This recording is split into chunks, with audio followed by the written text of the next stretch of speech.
নমস্কার বন্ধুরা, ইসরা special YouTube চ্যানেলে আপনাদের সকলকে স্বাগত জানাই। আশা করছি আপনারা সকলেই ভালো আছেন। আর এখন আমি এসেছি একটা শসা বাগানে, মানে এটা আমারই, দেখতেই পাচ্ছেন। খুব যে বেশি দেওয়া আছে এমনটা নয়, মোটামুটি দেওয়া আছে। এখন গাছটা মোটামুটি 6 পাতা 7 পাতা হয়েছে, তবে তার মাঝখানে আবার সাদা মাছিটাও লাগছে, পোকাটাও লাগছে, যে পাতা খেয়ে নিচ্ছে মাঝখান থেকে, পাতা খেয়ে নিচ্ছে বা পাতা কুঁপড়ে যাচ্ছে। এগুলোর জন্য আজকের ওষুধ স্প্রে করব একটু পরেই। যদিও তার আগে বলি, বাগানটা পরিচর্যা করতে গেলে সবসময় খেয়াল রাখবেন একটু পরিষ্কার পরিচ্ছন্নভাবে। এই যে বাগান যেমন কুপানো আছে, এক সাইডে একটু ঢাল করবেন যদি ভারী বর্ষা হয়, কারণ এখন ওয়েদারটা বুঝতেই পারছেন খুবই খারাপ।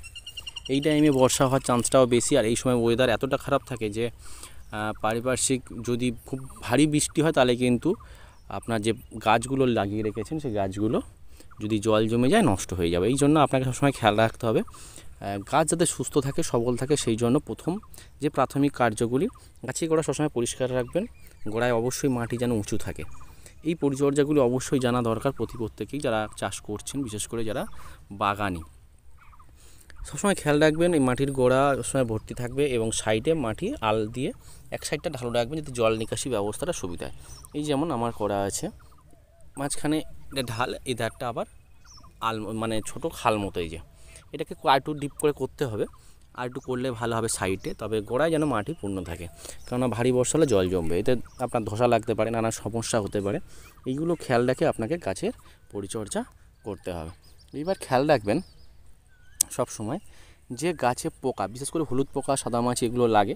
আমি এর আগের ভিডিওতেও বলেছি আপনাদেরকে, আপনারা একটারা বা হামলা এগুলো মারতে পারেন, তবে ফল আসার আগে হামলাটা ঠিক আছে, এরপরে কিন্তু হামলা মারা যাবে না। হামলা মারলে অনেক সময় গাছের একটা ক্ষতি হয়, যখন ফল ফুল এসে যায়, ওই সময় ওই স্প্রেটা না করে চেষ্টা করবেন যে একতারা যেগুলো আছে বা এক্কা আছে যেগুলো, এগুলো আপনারা লোকাল যেগুলো যেখানে পাবেন দোকান থেকে এইগুলো নিয়ে মারবেন।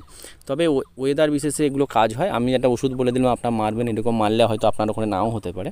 চেষ্টা করবেন যতটা সম্ভব কোনো যারা চাষি ভাই আছেন তাদের সঙ্গে পরামর্শ করে এগুলো মারতে, বা দোকানদারের সঙ্গে কথা বলে। কারণ আমি দেখেছি, দেখা যাচ্ছে আমার এখানে যদি এক্কা ভালো কাজ করে, আপনার ওখানে এক্কা হয়তো নাও ভালো কাজ করতে পারে। কম্পোজিশনটা দেখে নিয়ে সেইগুলো আপনারা কিনে নিয়ে মারতে পারেন, এটা হতে পারে। ঠিক আছে, এখানে দেখা যাচ্ছে আমার এখানে একটা খুব একটা ভালো কাজ না করলেও মোটামুটি কাজ করে, যেটা দেখা যাচ্ছে আপনার ওখানে খুব ভালো কাজ করে।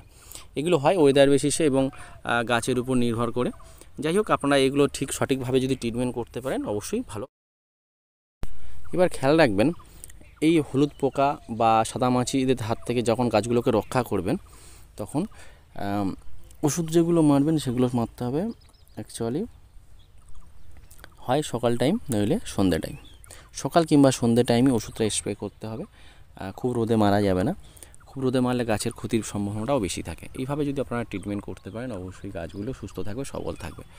আর সবসময় চেষ্টা করবেন গাছে আপনারা ভিটামিন মারার আগে অবশ্যই অনুখাদ্য দেবেন, তারপরে অবশ্যই ভিটামিন স্প্রে করবেন। অনুখাদ্য ছাড়া গাছের গ্রোথটা কিন্তু খুব একটা যে সহজ হয় এমনটাও নয়। এই জন্য চেষ্টা করতে হবে যে অনুখাদ্যর পরিমাণটা যেন সঠিক থাকে।